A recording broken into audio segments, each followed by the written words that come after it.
We got the world famous comedian Tony Rock in the building. Yeah, I like that. World famous. Yeah, world famous. You are world famous. Recognized and respected around the world. Yeah, most definitely. And you know, I've been waiting for your return to TV. So what's happening? I know you did some stuff with Comedy Central recently. Yeah, but I did my half-hour special, and now like I got a lot of heat from it. Like they was on me. I'm the hot boy again. Really? So now I think I'm gonna come back with like another hour special, maybe later on in the summer or in like the fall.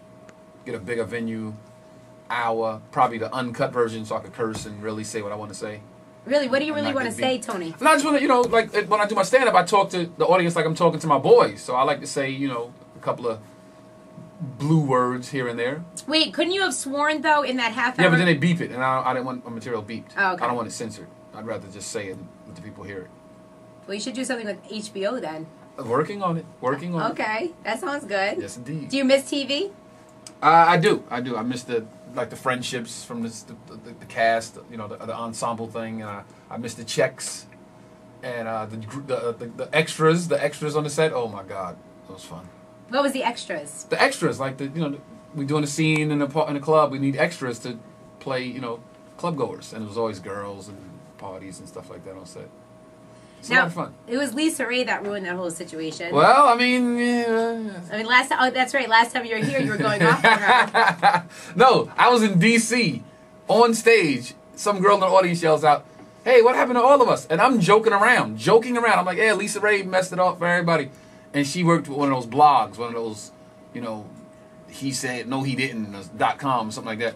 So she went on the blog the next day, like, Tony Rock said, you know what I'm saying? So it was crazy. I had to run into it in L.A. We had to, you know. Did you see Lisa Raye? Yeah, we pieced it up. Yeah, we cool. Okay. I love her to death, you know. You know, she's divorced now from the guy that... I know. You know, what was he from? The Turks and Caicos. Turks and the Caicos. Prime Minister. The Prime Minister, yeah. Yeah, so he's like, you know, she's divorced now from this guy that she left the show over. I know the story, man. This was her big shot at acting. With him? No, I mean acting on the TV show. Yeah, it was big. It was my first time. You know, everybody else on the set had been on something before. Dwayne Martin, you knew from other things. Lisa Raye, you knew from other things. I was the new jack. I was the guy that had no prior TV experience. So it was fun for me. I loved it. So will you work with Will Smith again, do you think? Absolutely. Absolutely. I actually pitched him. It's funny you said that. I actually pitched him an idea for Bad Boys 3. Really? Tell us the idea that you pitched him. Well, first of all, tell me how you set it up. Because this is very important. No, we were talking on the set one day. He's executive producer of all of us. So we talking on the set one day, and I'm like, you know, what are you getting ready to do next? And I think he was getting ready to do I Am Legend and something like that. He had just got the script. So I'm like, you know what you need to do? I Am Legend sucked. It was great. I thought it was good. Oh, my God. You're just saying that because you want to work with him. He was my boss. Yeah, okay. He was my boss. All right. So I'm like, okay, here's an idea for Bad Boys 3. Somebody gets killed in Miami, like let's say one of his detective buddies gets killed in Miami. Named Tony Rock? No, the guy they after flees to New York. And that's Tony Rock. So now they have to flee to they have to go to New York to find this guy, which takes them from Miami to New York. Oh, it's like Beverly Hills Cop. When they get to New York, they don't know the ins and outs of the city, so they got to team up with a cop in New York that knows the people of New York to help them out, which is Tony Rock. Okay. So I'm the young New York detective, but here's the twist. You know, Martin does the woo-saw, self-meditation stuff. I do that too. So Martin likes me for that reason, and Will doesn't like me for that reason. But then I know all the girls, and I'm just as fly as Mike Lowry. So Mike Lowry likes me for that reason, but Martin doesn't like me for that reason. So I kind of conflict with both of those guys, and I help them out in New York. I'm gonna flip it on you.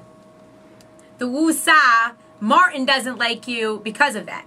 Okay, well, we can do however. You can get the executive producer credit now. Yeah, so Will Smith doesn't like you because of all that. There you go. How about that? I'm kind of Mike Lowry-ish. I'm kind of, right. You know, Marcus Barnett-ish. So they kind of don't like me for certain reasons. But I help them out because I know New York. And we solve a crime, and it's Bad Boys. And I think that would work. We all in the car together, and I'm in the back of the car singing Bad Boys, what you gonna do? I think that would work. I pitched it. And we'll see what happens. So what did he say? Like, what was the... You know, I'm his employee, so I was like, yeah, this is a good idea. I'll get back to you on that. So we'll see what happens. Okay, I'm looking forward to it. Fingers crossed, yeah. Because there is supposed to be another Bad Boys, right? There is. Yeah. There is. I heard he's doing another Bad Boys and another Men in Black.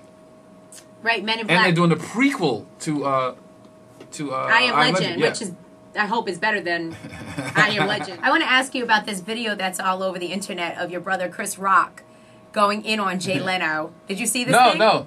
Oh my God. We got, well, you know what we'll do? We'll put it up on hot937.com so you can look at it. Basically, because usually the videos my brother shows me stuff that you guys are not privy to. So. Hey, really? Totally different videos that we show each other. tell me about these videos.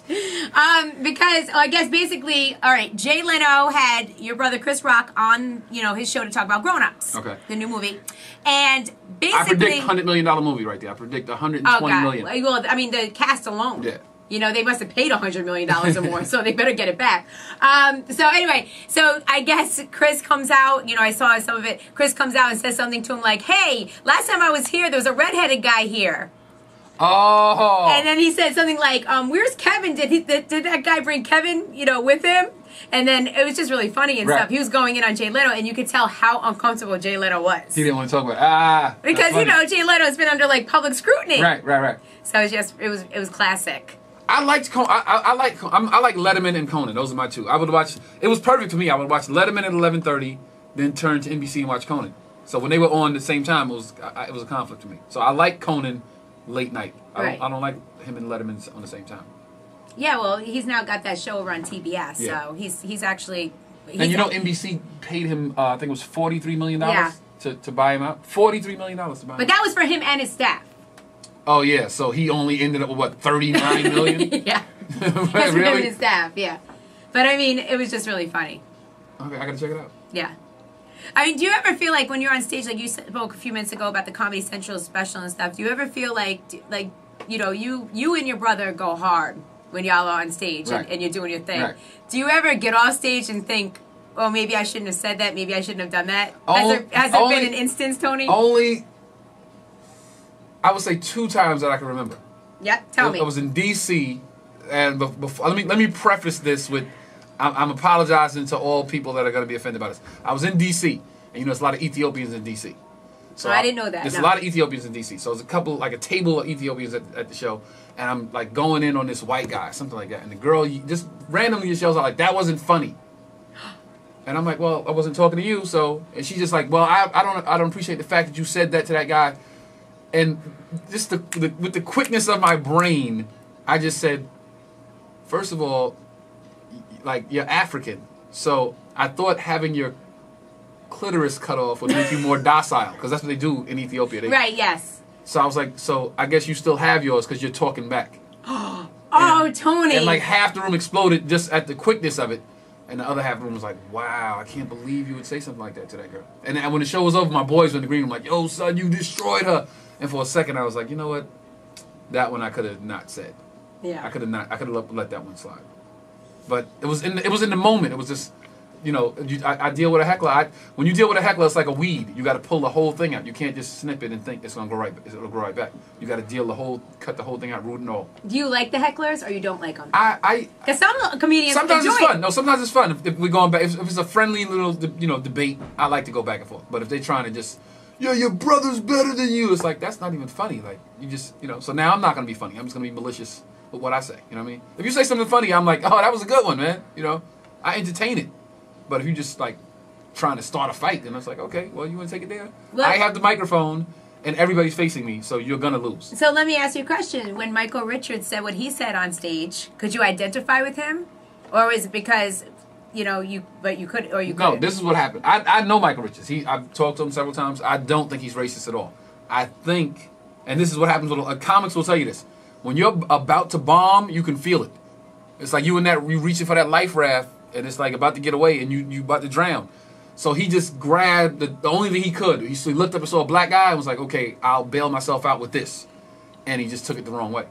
But when you're going to bomb, it's a very traumatic experience. You feel it coming. You're like, oh, I'm losing control of the room. I can hear the murmurs about to start, and they're about to start booing, and people are losing attention. I don't have their attention, and it just happens. But he didn't mean it. It wasn't malicious. It was just fear.